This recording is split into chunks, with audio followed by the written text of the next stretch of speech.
Hai, Assalamualaikum murid-murid. Semua sihat? Semua masih bertenaga ke? Ni dah last dah ni. Ni dah subtopik yang last dah. Apa kita akan tengok? Nanti kejap lagi. Okey, tunggu jap.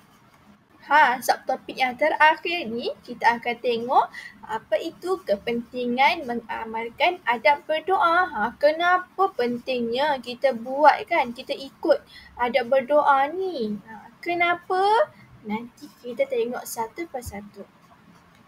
Kepentingan yang pertama adalah supaya Allah memperkenankan permintaan. Allah akan menerima doa daripada hamba-Nya kalau kita ikut adab-adab kita tadi. Adab-adab berdoa tadi yang kita belajarkan subtopik sebelum ni. Kalau kita ikut betul-betul, Allah akan terimalah doa kita. Kalau kita tak ikut tata cara tu, macam mana Allah nak terima doa kita kan? Jadi, kita kena ikutlah tata cara berdoa yang betul.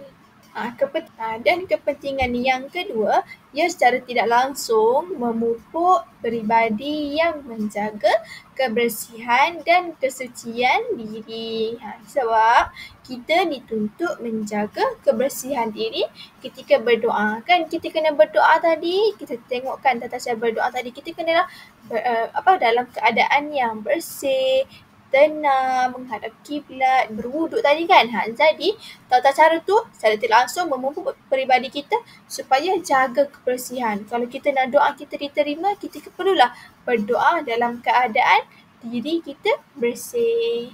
Macam tu. Dan yang ketiga, dia membentuk sikap berusaha dengan bersungguh-sungguh. Di samping kita berdoa tu, kita perlulah berusaha dan tidak lalai serta leka. Contohnya, kalau kita nak berjaya dalam exam kan, kita tak nak mai kita marah. Jadi kita berdoa, Ya Allah, berilah kepada aku kejayaan untuk peperiksaan kali ini. Tapi kita tak boleh berdoa je. Kita kenalah belajar, kita kenalah study kan, baca buku. Semua tu kita kena berusaha di samping kita meminta doa daripada Allah. Macam tu. Jadi kita kena minta juga dan kita kena buat usaha kita. Kita tak boleh juga sepenuhnya bagi kepada Allah kan. Macam mana Allah nak bagi kalau kita tak berusaha untuk dapatkan apa yang kita minta tu. Macam tu. Jadi kita kena berusaha apa yang kita minta. Kita kena usahakan juga dulu. Kita minta daripada Allah tu, minta supaya Allah mudahkan jalan dan sebagainya. Okey? Boleh? Okey, itu sahaja kesemua subtopik dan tajuk kita dah habis dah. Untuk tajuk ni itu perkenankan doaku. Jadi murid-murid bolehlah jawab kuis ya.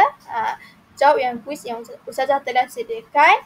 Itu saja daripada Ustazah. Apa-apa yang murid-murid tak faham ke, keliru ke, boleh ajukan kepada Ustazah. Okey, itu saja. Assalamualaikum dan terima kasih.